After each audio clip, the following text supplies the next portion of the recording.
go. This is Tony Sheena, owner of Mosaic Security, a private military company that provides elite forces level security for their clients. Tony has a VIP coming into Caracas tomorrow who will need to guard. We tagged along as he scouted out a particularly dangerous neighborhood that we'll need to pass through in the morning. It's called the XXX Barrio. The main issue with this client is we need to pick him up at point A, the airport, and deliver him to his meeting at the military installation. But there's no circumventing this. These guys should be flanking on each side. Okay, he's already seen a potential shooter. Considering the police claim 25 people are shot in this barrio a day, the armed person they spotted was not taken lightly. Come. This is the wrong place to be. Fall out, guys. Okay, let's go.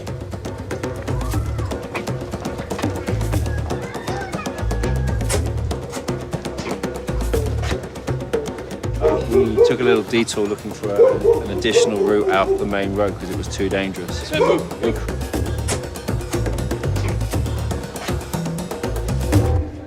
Although we were able to get out without incident, it was clear that tomorrow's security was going to need to be very serious. We're at an airport about to extract a client. So the idea is that we've got to get him from here to go to meet a government contractor. There's been a number of attempts on his life, so tensions are running a little bit high. Everybody recover.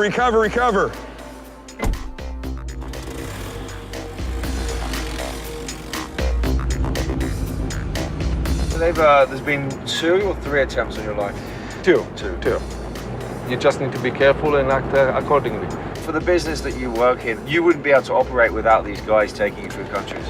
No, I wouldn't feel safe. It is like having a top private army, because not only is the quantity, but they are quality. I'm in a little war, and when I land in this country, I'm at war, and then that's why you need to use these good, bad guys. While providing highly trained security for VIPs like Pablo is one role PMCs play, it's really just the tip of the iceberg. In fact, the international private military industry has been exploding over the last 20 years. To find out more about this new modern world of mercenaries, we spoke to P.W. Singer, author of the book Corporate Warriors, The Rise of the Privatized Military Industry. A private military company, a PMC, is private companies taking on roles that have traditionally been done by the military and intelligence agencies, by the broader national security complex. We have this assumption of war and who fights it. A man in uniform, and that uniform to us means, well, they're part of a national military. And when you look at the 21st century, that image in our mind, it just doesn't hold true. These companies have taken on all the different roles of war, everything from the back-end logistics to training and consulting to the tactical battlefield roles. Pretty much it's the new American way of war. Whether you're talking about Iraq or now Afghanistan, roughly half of the force there is private military. In fact, business is so good that the global market for private security services is projected to reach $218 billion in 2014. And as more and more aspects of modern war and security are outsourced to PMCs, these companies are poised to grow even larger. Outsourcing is always about cost savings. It's the number of people that you don't have to call up from your National Guard and Reserves to take on these roles. Deaths, injuries, capture of private military contractors doesn't resonate into the political world the same way it does for someone in the military.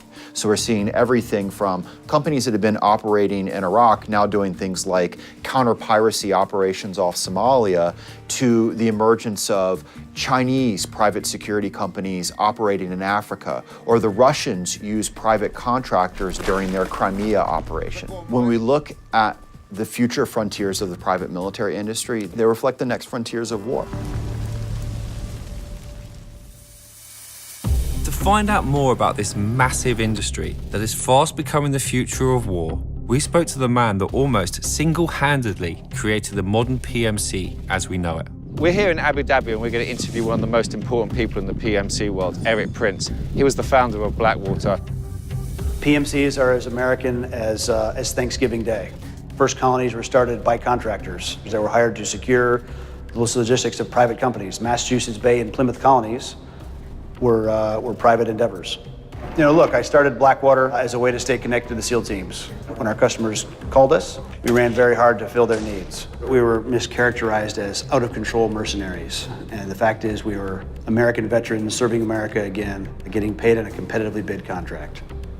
Full stop. We did exactly the job the U.S. government hired us to do, and did it well. More than 100,000 missions. On the security side, no one under our care ever killed or injured. For a first-hand look to see what it takes to become a soldier for hire, we traveled to the Czech Republic, to the Anti-Terror Academy, a former military base, which is now one of the most popular security training facilities in Europe.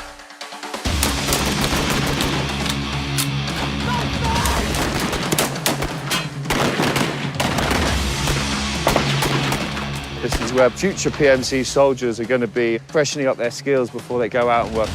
In theory, even people like me can do these training courses and basically be gungs for hire. Make sure you focus on that foresight. Okay. Squeeze in the trigger. Although they're willing to train beginners like me, it was clear that a vast majority of the guys there were former elite military running through combat drills. How did you get into all of this? So I left the army because the money wasn't good enough for what I was getting paid to do. Why would I do 5 years in Iraq in the army and earn 120 grand when I can do 2 years in Iraq and earn 400 grand? Certainly in my era, anybody who was any good in the army isn't in the army anymore. The main goal in a facility like this is to take the elite skills these soldiers already have for offensive combat and reshape them to provide defensive, special forces level security and protection. The two guys behind, they just push out. But as I watched them run their drills, it was clear that these maneuvers were much more than just defensive. They aren't only learning to provide additional support and security, they are essentially becoming their own army. Nobody knows more about what it means to have private armies for hire than the world-famous mercenary Simon Mann. After serving in the British Special Forces, he spent over 20 years in the PMC industry, until 2004 when he served 5 years in prison in Equatorial Guinea for his role in attempting to help stage a coup. A private military company, to me, is a company that is prepared to carry out full-on offensive military operations under a contract. You pay us a load of money and we will help you win your war. Where I get worried is when you start saying, no, the way forward is for combat operations to be privatized and given out wholesale to the private sector. There are certain things that armies have to do and a way of doing them that should not be in the private sector. These guys are fighting for money. They're not fighting for the state. They're not fighting out of a sense of duty or patriotism. When it gets serious is if you get a PMC that starts to get excessively muscular. The line between defense and offense gets very quickly blurred. So immediately, any decent soldiers will start thinking, instead of sitting here waiting to be shot, why don't we go out there and bag the bad guys before they manage to shoot us? And suddenly, the rules start to get bent. The further you look into the training around the world for PMCs, the more you realize that their public face as simply defensive security is only one side to their capabilities. So we're here to see Mick Cowan. He's a former sniper and he's now a PMC. He's asked us to keep his location secret because he just doesn't want people to know where this is going on. We're going to spend a little bit of time with him and kind of find out what he does, how it all works. I operate as a consultant for a number of companies, and I step in and provide the actual instructional ability. Simply put, he trains PMCs to be snipers using the latest military techniques and hardware. Basically an AR-15 M4 with a red dot sight on it. And it's not just about shooting accuracy. They also teach you how to blend in with your environment, so your target doesn't even know you exist. Jed, you gotta be very low and slow.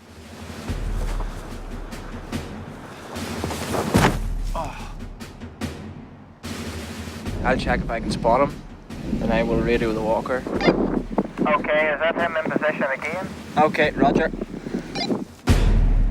Is there any kind of contracts that come along that you just morally don't agree with and you don't take? Yeah, certainly there would be jobs that I could see coming along that I would go, thanks, but no thanks. But morality is down to the individual and down to the companies themselves. You'll always get people who are morally repugnant. You'll always get cowboys. But it's not only the moral question of who these cowboys might work for that makes many uneasy. For veteran journalist Robert Pelton, who witnessed the rise of the PMC in both Iraq and Afghanistan firsthand, it's a concern about their willingness to blur the lines if it serves their purpose. It is a myth to assume that contractors are aligned with governments and they synchronize. They actually have opposing goals. And there are many cases in which contractors were actually arrested by the military in Iraq for doing exactly that, shooting at people, causing a mess. Shot in front of him. He may have ricocheted and hit his car, but...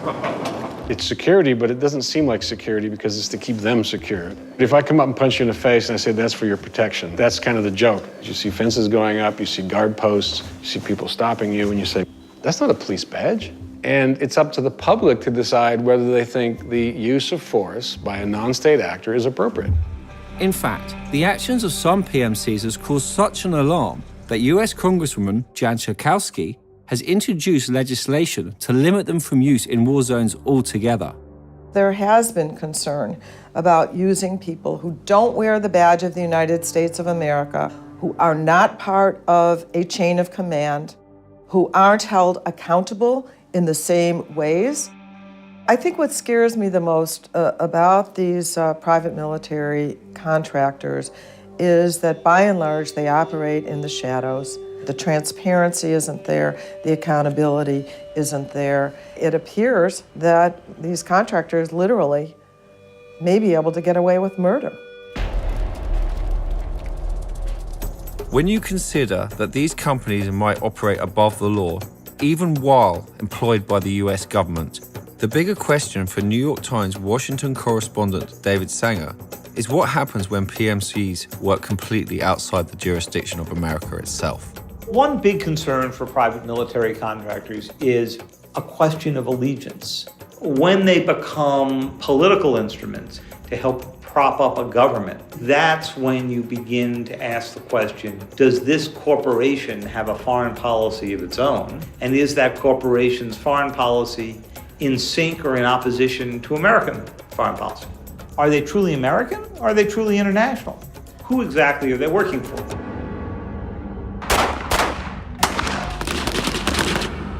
When the best and the brightest from armies around the world are now working for PMCs, you have to wonder if the next military superpower won't be a country, but a corporation. I think the PMC of the future can manipulate governments. We're at a stage now that I think it can happen.